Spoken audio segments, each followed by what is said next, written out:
dive in and ask questions. And even if it's after the replay, you will certainly post your questions. My name is Angela Gibson. The Evespeaks platform is focused on helping us to heal, aspire, and grow, and to be very intentional about that. And so to that end, that's why we are hosting these sessions, hoping that you will take advantage of the expertise of decades. I should not put a number on it because it's been a long time of our coaching and psychotherapy. So Dr. Brown, welcome. And let me just ask you to go ahead and tell us a little bit about yourself for those of us who've never heard from you before. Okay, well, thank you. I always appreciate being a part of the program and trying to share what I can with everyone. Yes, I'm a licensed psychotherapist. I've been in business for a very long time.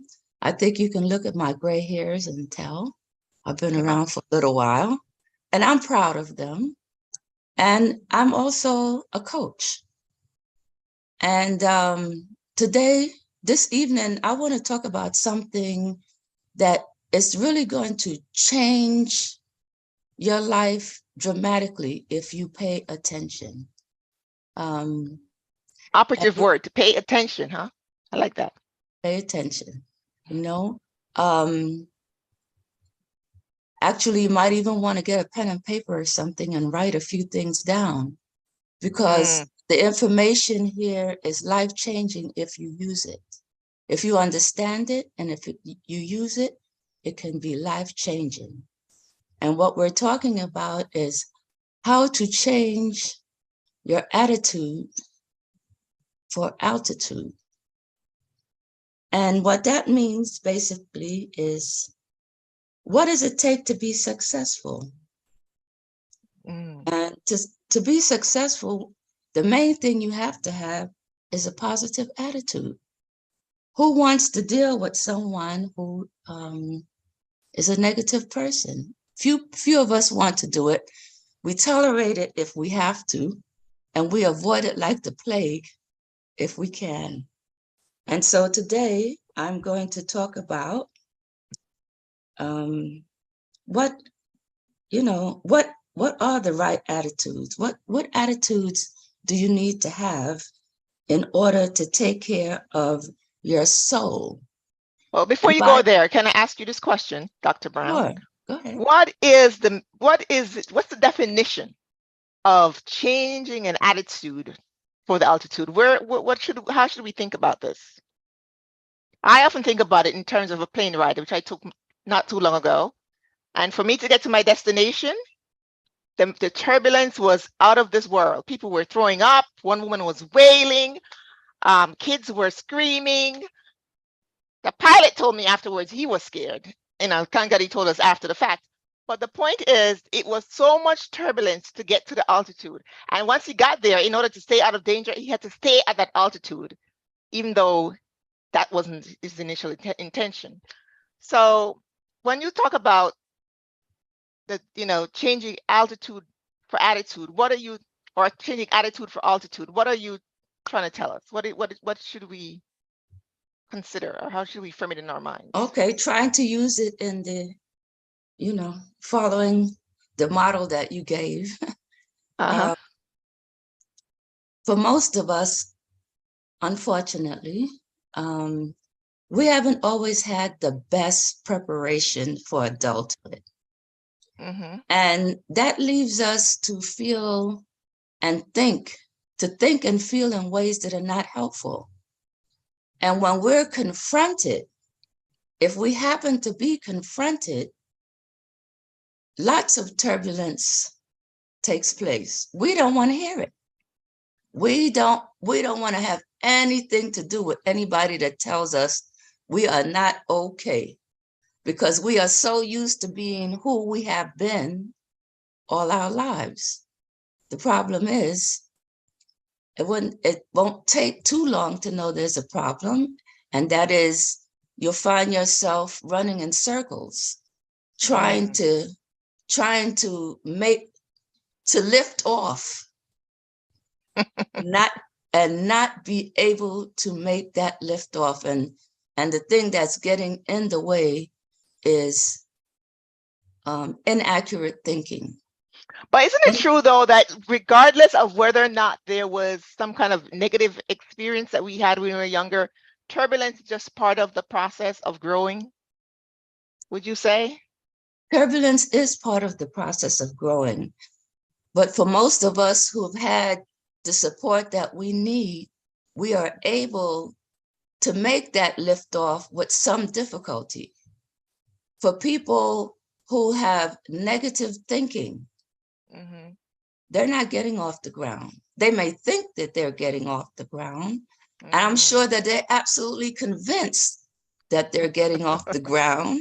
And if they're around people, let's say if they're the boss, people will suck up to you and they'll tell you, yes, you're wonderful. You know that happens, okay? And if you're not the boss, they will simply ignore you because they can. And it will be difficult to make the networking connections that we need in order to move ahead. Why? Because everybody wants to be loved. Excuse me. We were created to be loved, not to have negativity thrown on us. And most people just do not enjoy having negativity thrown on them. And just because, last time, one of the things that I brought up is oftentimes we don't even know that we're doing negativity. It's not too hard to find out if you have people who don't mind being honest with you. They will tell you. Just ask them, But if you don't have anybody around you like that, the thing to do is to pay attention to when you get extremely strong emotions. That's a good indication that that's just a little too extra for this situation going on here. And you may not have any idea of what you're thinking, but if you take the time to just write it down, journaling is very helpful in overcoming these types of situations. So what I hear so far is tool number one is to write down the emotion. Is that what you're saying? Journaling, write down the feeling. Write down what's going on inside of you, because you won't know what your thinking is. But if you write it down and you take time to examine it, then you're going to begin to see themes if you do it long enough.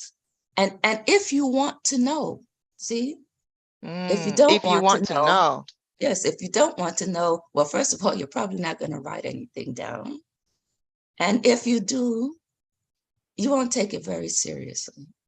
So that documentation piece is big. It's funny that the documentation works in a lot of areas of life. I run a technology business, and documenting my processes really does make a difference. So I imagine that it's playing over into your personal development as well, that the process of documenting things that are important.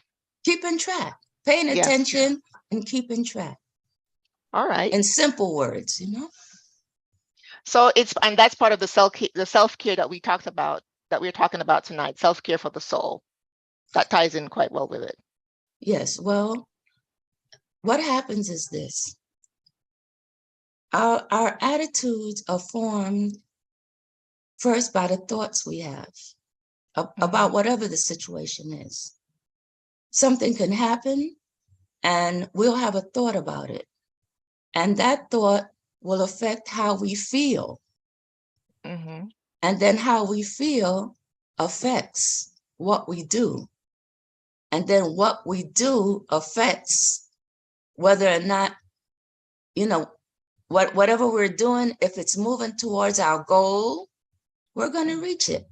If it's moving away from our goal, we won't. For example, let's say I don't think much of myself. Sad place to be. But a lot of people think like that. I'm not good enough. But they're going after a job. And going after the job means that, certain things you have to do. and they will not follow through with all the things that they need to do, such as, well, if you're going after a job and you're putting somebody down as a reference, you probably should call them and say, hey, can I use you as a reference? Sounds reasonable. Many people will not, because they're so lost in whether or not they're good enough. Things are not going to work out right. All this amount of negativity. And so without realizing it, what they're doing is they're sabotaging their own selves. So this issue of self-sabotage seems to come up in a lot of people's lives, and sometimes they're not even aware that they're self-sabotaging. How can someone be aware, become more cognizant of the fact that it's self-sabotage? Because sometimes the awareness is just not there. You're not educated enough. You don't know what you don't know. You don't know what to look for. You don't know what the signs are. So you're self-sabotaging, having the same results over and over again, wondering, and why am I still at the same point that I thought that I would be, when I thought I would be so much further along, when I thought that, I'd be at a certain altitude? Well, it's complicated. I don't think there's any one thing that we point at, but certainly if you don't feel good about yourself, you're probably not going to put the same effort in as if you have confidence and you really think this thing is going to work for you. And also, depending on how open. See, the thing about negative thinking is people are usually not open to getting information. It amounts to this. I made up my mind. Don't confuse me with the facts.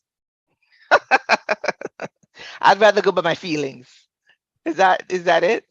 Yes, that's one of the But that sounds so illogical. Nobody's going around thinking and saying that. I mean, well, when we talk about the emotional portion of it, I think you will get a deeper understanding of it. Okay. Well, educate us. So self-care for the soul entails us documenting our feelings, what's going on, and writing it down, paying attention. What's another thing that we can look forward to in this process of taking care of our soul?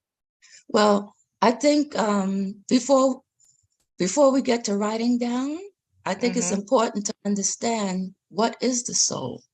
Okay. The soul is your mind, your will, your intellect, your emotions, your imagination. That is that part of you that is going to go on when the body leaves. Okay. The mind, the intellect, the emotions, and the imaginations is a composite for the soul. Yes.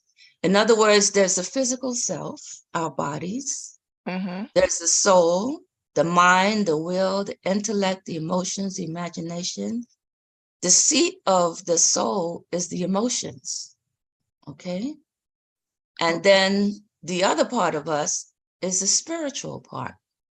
And breaking it down quite simply, as easily as I can, the soul is influenced by spirits. Either it's a loving spirit or it's a hateful spirit.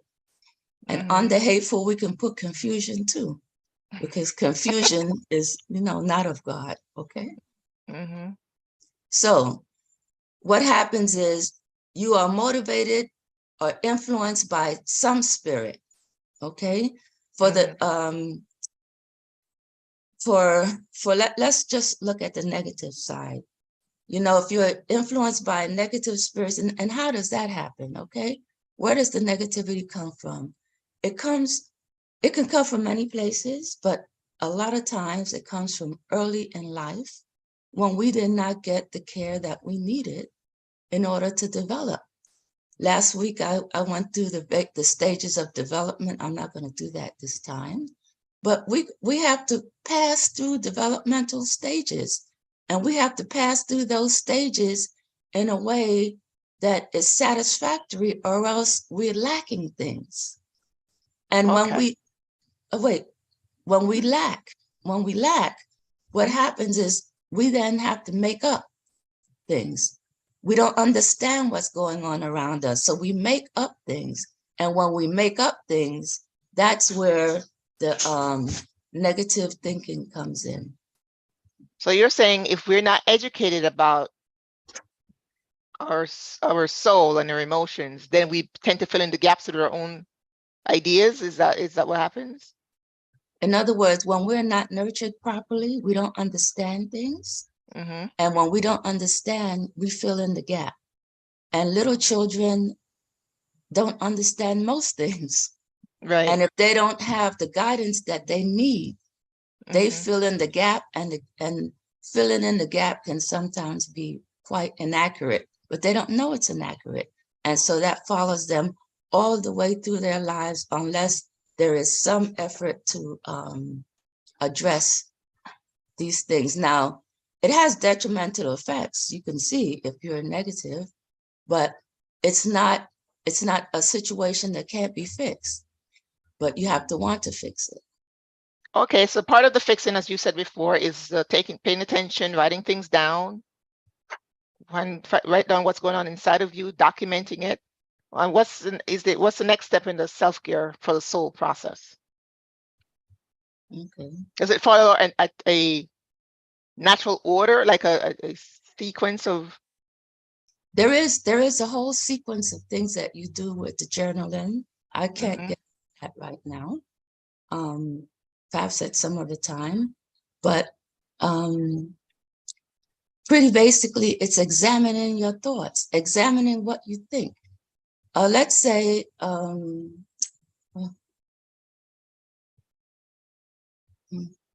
don't know, someone Arlene, come up with a scenario. Where you have to examine in your thoughts? A situation that happens that is very upsetting. Can you think of anything? We have to include Arlene in this too. Do you have anything, Arlene? You don't have to, but.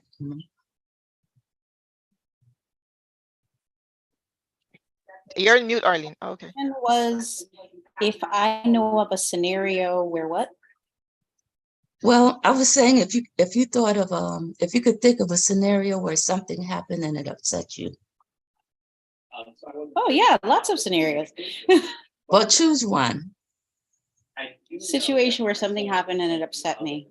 I had to write today. They were asking me about the worst customer service experience that I ever had. And it was when I had to think hard because I generally don't go to places where there's negative customer service. I usually go to places where I know they're going to treat me well. But I went to a spa. The lady was supposed to massage me. She did not do a good job. It was obvious that she did not want to massage me. And I had paid good money to be in that spa. It was in a very nice neighborhood. And so I was offended. And I told them, please don't ever give me that masseuse again because she didn't want to massage me. And I was perturbed. Okay. So you had an experience in which you went to get a massage and the woman did not respond to you, or man, whoever it was, did not respond to you in the way that you felt that they should respond to you. And how did it make you feel? It made me feel annoyed. It hurt my feelings because I felt like if I were somebody else, perhaps in another package, she would not have done what she did. So your interpretation, is it fair to say that your interpretation of what happened was that she didn't respect you? She did not want to massage me. Yes, she did not feel like she should have had to massage me. She didn't want to recognize you as a human being. Maybe that's what it was too. I don't know. Maybe it was that serious. Is it hard for you to say that, to admit that, or is it hard to think that could be a possibility, Arlene? Recognize me as a human being. Well, I wouldn't want to attribute to her that depth of it, but it very well could be. No, it's what you thought. See, I'm guessing. I thought that it was that she did not want to massage me because she didn't. She didn't give me a decent massage. So obviously she didn't want to touch me. She didn't want to be involved. And what did that mean to you? What did that mean to you that she didn't want to massage you? What meaning did you attach to that? That she was not doing her job. And like exactly why, I don't know exactly why, because I can't really go into her head, but part of it for me was that it was a high-end spa. There weren't a lot of people in there that looked like me. And perhaps she just didn't feel like she should have to serve me in that way. And so I made sure that I was never in that situation with that young lady again. Okay. So I'm gonna take that scenario and then I'm gonna add stuff to it. This is not Arlene's stuff, y'all, okay? But these are possible things that she could be thinking. She could be thinking, this person doesn't like me. This person doesn't respect me. Definitely doesn't like me. This person doesn't think that I'm as good as other people. That's, you know, those are all possibilities, okay?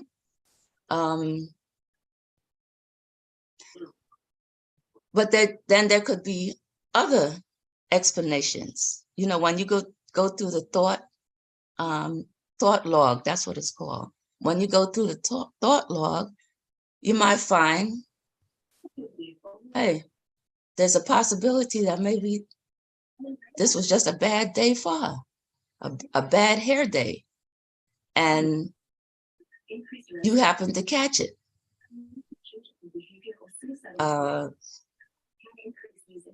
It could be she had, as in maybe she was upset with her manager because he's not paying her, and it you ended up being the one to catch the benefits of that. In other words, there are many, many ways to think about things. And, you know, when we are in a place that when we are comfortable, we can look at the whole situation and then step back and not get caught up in other people's stuff. But you know, sometimes I find that it's hard for me to accept. If I were in Arlene's position, for example, it would be hard for me to accept that somebody doesn't think I'm worthy. It'd be hard for me to digest the belief that I am not respected, that I'm untouchable. Those are very painful things. Could that be one of the reasons why people don't want to be aware? Because it's so hard to have to confront that. It's very painful. Yes, it is. It is painful to confront sad things. But the reality of it is that we have to learn to confront these things. Otherwise, how do we get past it? How do we not get stuck? No, we don't want to get stuck. By the way, there's a question from Shanella. She's one of our guests. She's asking, in what form does turbulence come? And can we view turbulence as something good or bad? Well, turbulence can come in many forms, and we're going to discuss 4 of them. And whether it's good or bad, it depends on how we ultimately view the situation. And if we are able to view the situation, whatever it is, as not some fault in us, then we are able to move on. Well, sometimes though, the fault is in us. Isn't that true? And if it is, that's where the thought log comes in. You see, for instance, just real quick, suppose you grew up with a mother whose husband was never there. He was trifling, you know. Unfortunately, we have people like that, right? And what she passed on to her daughter was, pardon me, but niggas ain't shit, okay? People talk like that, all right? As you grow up, that is going to be in the back of your mind. You can't trust them. They're not okay. Okay. Now, when you meet your Mr. Right, you're not going to be thinking about that. You're going to be thinking, oh, he looks good. This part of him I like. Let's have sex. Let's have a good life. Let's go make babies. Let's do all these kinds of things.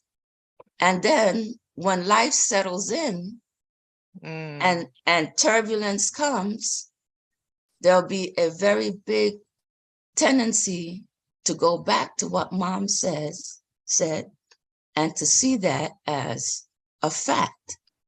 And that will be something that's very strong in you. It's not going to come, oh, you know, he's a pain in the butt and I'm just going to ignore him. No, it's going to come, he doesn't love me. He doesn't care about me. Here we go again. Bringing back all the old negativity. And that's when it becomes problematic, because if you see him as less than, you could never respect him. You could never really love him. You won't even want to listen to him. And if it's your husband, oh, forget it, you know? Here we have real problems, because let's say you are a Christian and you marry and you exchange those vows that said, the woman's vows is, I will honor him. And the man's vows is, I will love her. Well, honor is out the window. And when honor goes out the window, love goes out the window. And the only thing we can do is fight until we get tired of fighting, or fight till you die. So what I hear is that the negative experience, no matter how long ago they were, when the current life that we're living, when we're experiencing the current life, the negative beliefs that we had or that were instilled in us, we interpret what's going on now in light of the past. Is that what I'm hearing? Exactly. And those are referred to as core beliefs. In other words, those are beliefs that you have had for a long time. Now, it doesn't necessarily have to only be in childhood. We could pick up things along the way too, you know? Right. For instance, social workers, they have a very hard time, because some of the things that they're told. One of the things that they're told is money is not important. They're there to help people, and that's what they should be focused on, and the money doesn't matter. Well, excuse me, social workers have to pay rent too. They have children. They want a car. They want to go on a vacation. They want pedicures and manicures and massages too. Yes, they want to be treated very nicely. But the problem ends up being, and it's not only that profession, but other professions, but especially that, because of the way it started. It started with wealthy women. It started with wealthy white women, rich, wealthy white women who were doing something for the poor.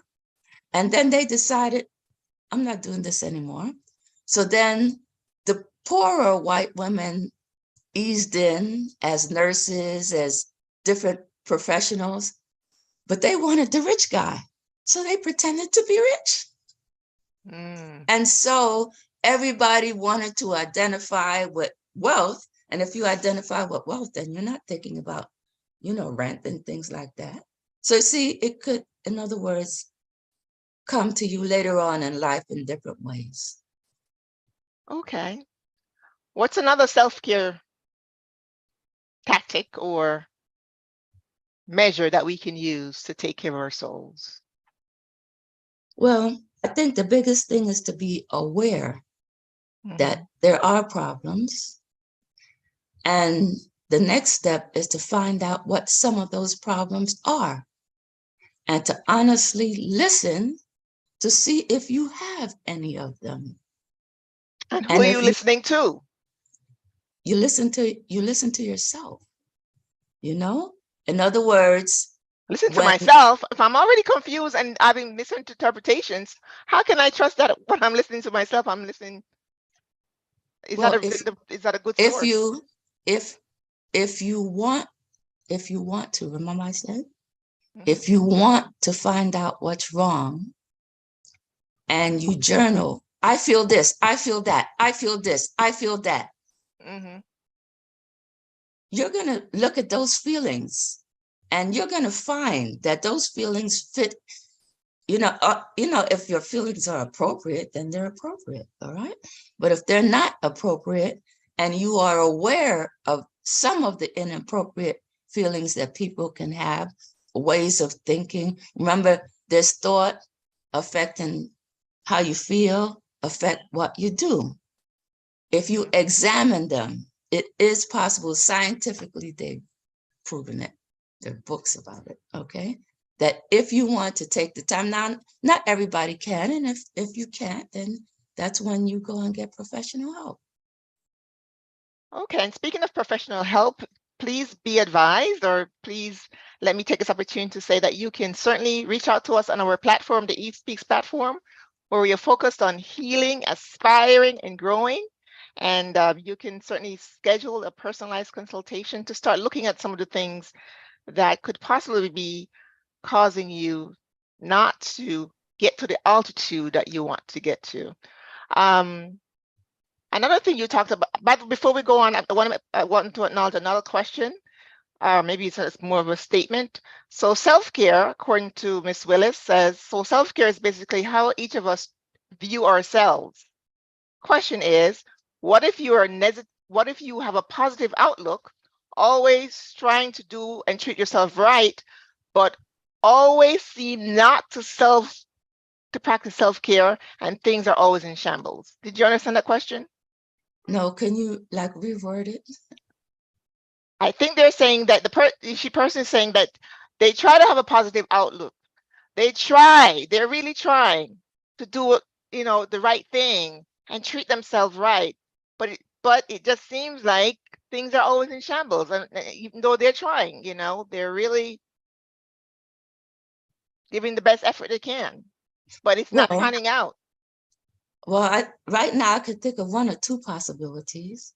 One may be that you may think that you're doing the best for yourself, but you may not be. Or two, you may be around people who don't appreciate you and you need to leave. And how do you make the distinction? Well, see, this is part of this is part of feeling positive about yourself. I'll try to make a quick story. I worked with a man once, a long time ago, and he was married to a woman who had bipolar disorder, and she had children, and she had two girls. And the situation was so bad that when she went into her disorder state, she would call the cops, throw him out. He would have to sit in the shelter, all kinds of stuff. But he was committed to his family. And although he went through all those troubles with his wife, he always made sure to make time for the daughters. From early, he would make sure that he would never send them to school without whatever they needed, plus some money. And why? He was building self-esteem in them. He was teaching them this is what it feels like to be treated properly. Wow. And as they got older, they got more money, because he said, I don't want you to feel that you have to be a part of somebody to get something because you're not good enough. Now, those girls they knew what it felt like to be taken care of. And when somebody came along and didn't do that, they had no time for them. Because they were already They knew what it felt like. And this is what good parents do. Parents, when parents take the time to raise their kids, what they're saying to them is, I value you. And when someone comes along and says, I don't value you, well, you will not entertain them if you're used to being valued. So that's the thing. If you know what it already feels like. Yes. Okay. The thing is, self-care, if you didn't get it growing up, and with self-care, you can give it to yourself. Okay. It's not only the massage and the nails, and it's exercising, taking care of your body, eating properly, all the things that says, I value me. And I expect other people to value me as well. I won't take less. And can you make anybody value you? Of course not. But you don't have to stay there if they don't. Right. But sometimes it's a heavy lift to leave when you think that you're not being valued, because you've gotten so used to being in this state of not being valued. How do you make that mind shift from, I know I'm better, I know I'm worthy, but I can't seem to navigate myself out of the situation I'm in? Well, if you can't find a way to do it yourself, you talk to friends. Hopefully that means you have good friends, supportive friends. If you are part of a community organization like a church, certainly in a church, you should be able to talk to your pastor or first lady or somebody. And then if you can't, you probably should consider going to another church, because it's Right. what's the point? You're supposed to go there to find love. Now, the reality is that you don't often find love there. Okay, really not. And why? Because God says his people are on the road to maturity. And so you have to be careful to find people who are mature. You can't just run to somebody because they make you feel good. See, you can't go by feelings. You have to have values that you're looking for before you connect with other people. But yes, you can go to other people, or you can get professional care. Okay. So talk about some of the things that the filtering, some of the things that we talked about last week. I think you want to go over some of them that will let us know that we need self-care, or that we are missing self-care. Okay. So one of the negative ways of thinking is called emotional reasoning. That's what we were talking about. And that's where you allow your emotions to dictate what you do. Now, you do need to use your emotions, but the emotions can't be the basis for it. It should be based on facts. And sometimes, many times, we believe something is right, and we will not allow ourselves to be open to see, is this a fact or is not a fact?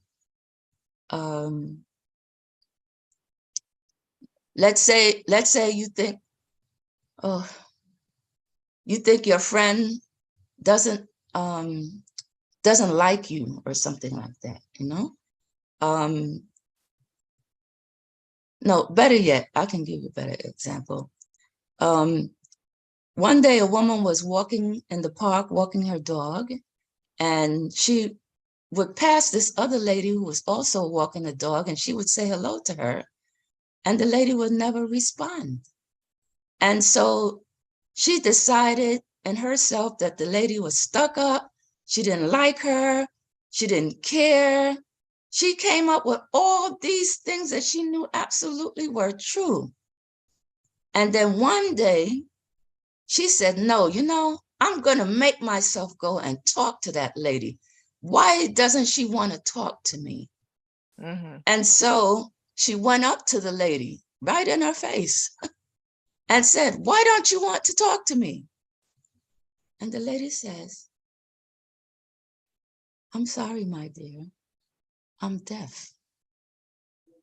If you were trying to talk to me before, I didn't hear you.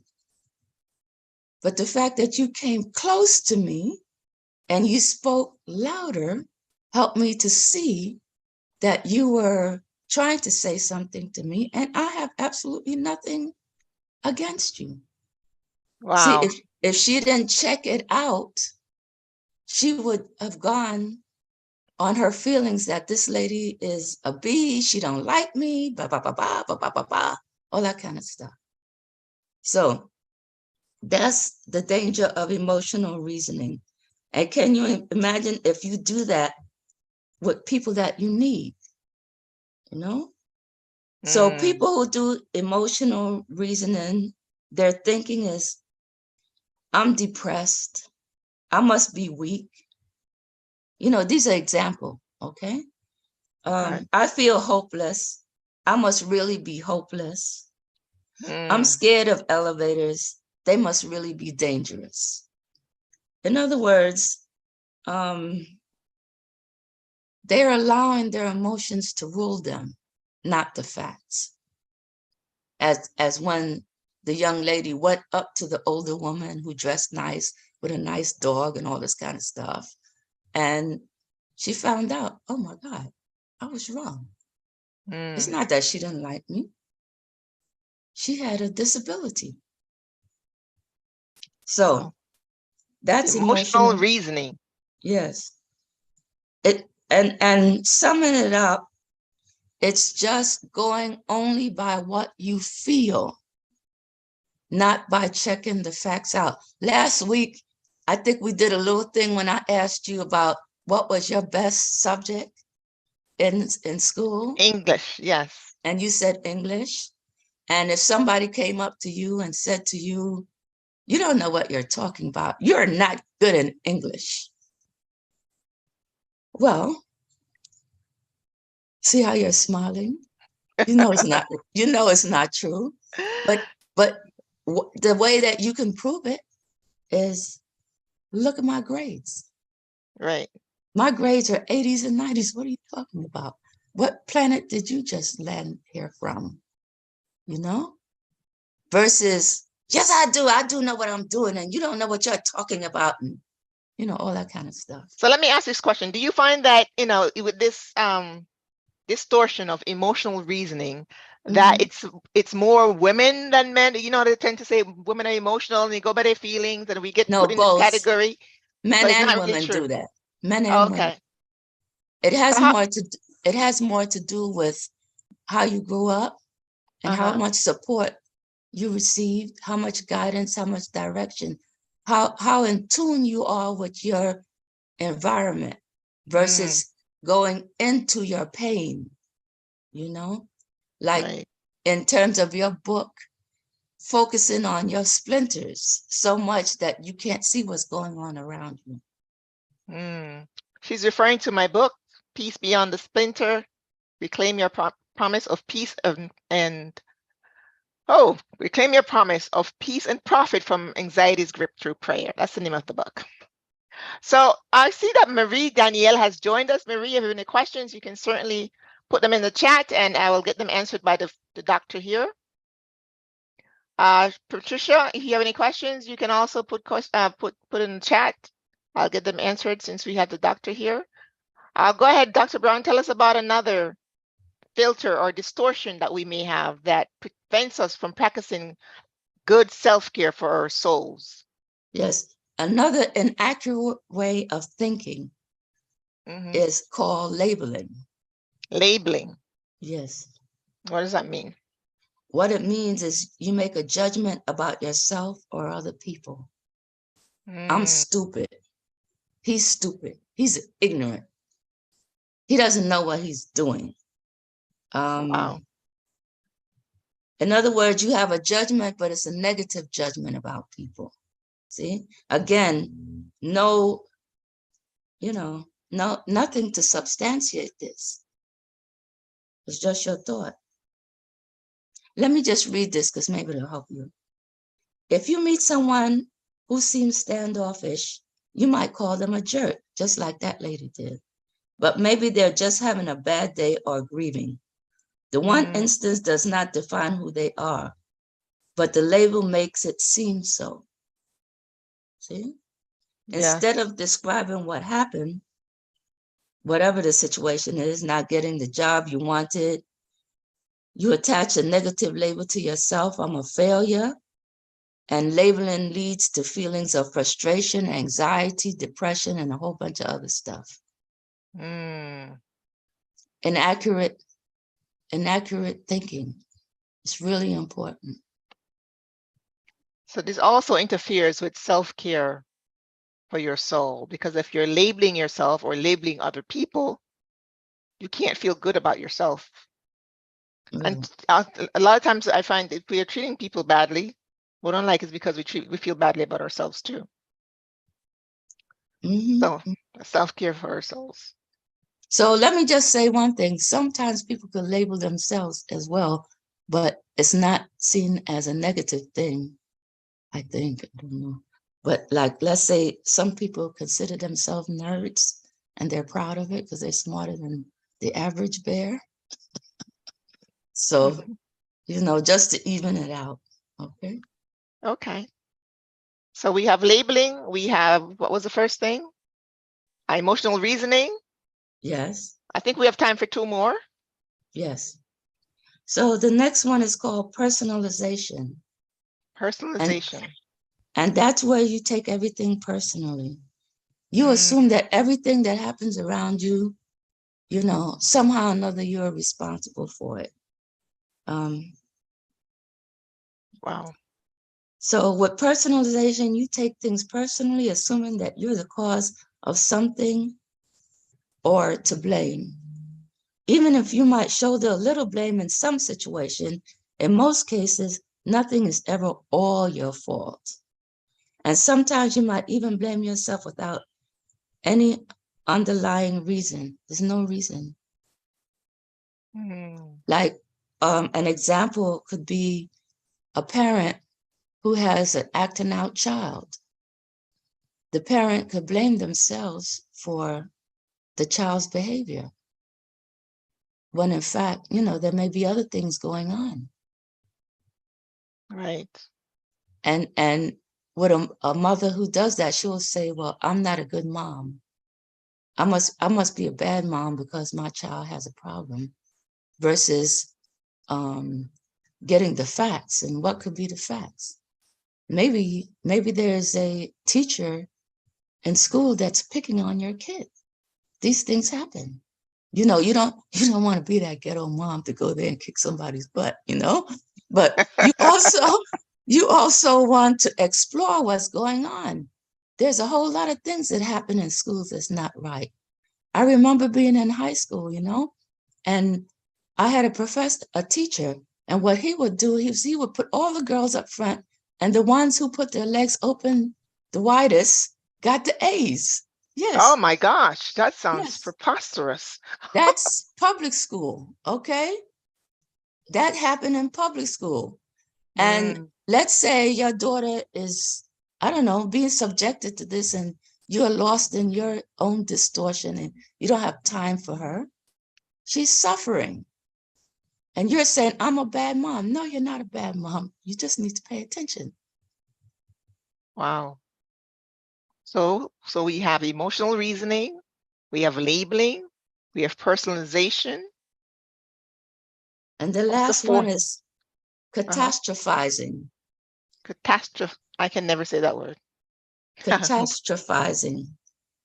Okay, we'll let you say or it. making things bigger than they are. That's making the molehill into a mountain, you know? And when you catastrophize, you make predictions based on little or no evidence, magnifying the issue into the worst case scenario. And I call it real simple, the Chicken Little syndrome. You know Chicken Little? You know that story? Yes, I think I've heard it. Yes, well. You can tell the audience. So Chicken Little was a little chicken walking along. This is for very little children, okay? But the message is still the same. She was walking along going to town, and an acorn fell on her head. And she got so upset about that acorn that she made up in her mind, she told herself, the sky is falling. And she went around telling everybody the sky was falling and got everybody into a big panic. That's, Sky so wasn't really falling. Okay. no, when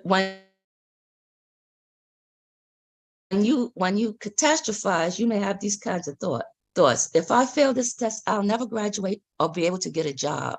Or I'm depressed, so I'm going to be depressed forever and no one will want to be around me. One mistake doesn't make a failure. One off day doesn't mean you're a terrible person. And if you're depressed, you deserve compassion from other people, not, to get the beat down. Wow. So, yeah. So those are 4 things we can walk away with that we can certainly be aware of. I'm sure you didn't cover all the ways in which we hinder our altitude, but these are certainly some things that we can reflect on. And let me just review them real quick. It was labeling, emotional reasoning, catastrophizing, and what was the 4th one? Personalization, personalizing. Making everything personal. Immersing everything personal. So we look forward to more tips about how we can continue to get the awareness that we need to practice self-care for the soul. We can't go through all of them tonight because it's too much. So we're breaking them up into segments, and our esteemed Dr. Brown here will continue to dig deeper each week. We hope you come with questions about real life scenarios that you may be going through that you can use to pick her brain and get some direction about how to practice self-care for your souls. Too many times we're practicing self-care with our fingernails and our eyebrows and our lashes, but self-care for the soul It is means we need to much more take care of important. the whole person, the body, the soul, the spirit.